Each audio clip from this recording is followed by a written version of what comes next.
లండన్‌లో అపార్ట్మెంట్స్ ముందర ఇలాంటివేంటో చాలా క్యూట్‌గా, అందంగా ఉంటే ఏమని ఎంక్వైరీ చేస్తే తెలిసిందేమంటే ఇవి డస్ట్‌బిన్ అని తెలిసింది.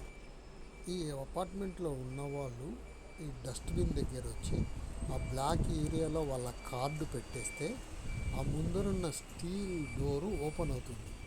ఆ స్టీల్ డోర్ ఓపెన్ అయిన తర్వాత దాంట్లోకి వాళ్ళు తీసుకొచ్చిన కవర్ని వేసేసేయాలి. కానీ నాకు అర్థం కానిది ఏమంటే యాక్చువల్గా ఇంత పెద్ద అపార్ట్మెంట్లో ఉన్న వాళ్ళంతా వేయడానికి ఈ కొన్ని డస్ట్బిన్లు సరిపోతాయా అనేది డౌట్. యాక్చువల్గా నేను అనుకోవడం ఏమంటే ఈ డస్ట్బిన్ల కింద పెద్ద గుంత ఉందేమో, దాంట్లోకి అన్నీ పడతాయనుకుంటాను. లండన్లో ఇంకొక విశేషం ఏమంటే ఇక్కడ డస్ట్బిన్లని సెగ్రిగేట్ చేయాల్సిన పని లేదు. వెట్, డ్రై, ప్లాస్టిక్, గాజు అని అన్నీ కలిపేసేయచ్చు.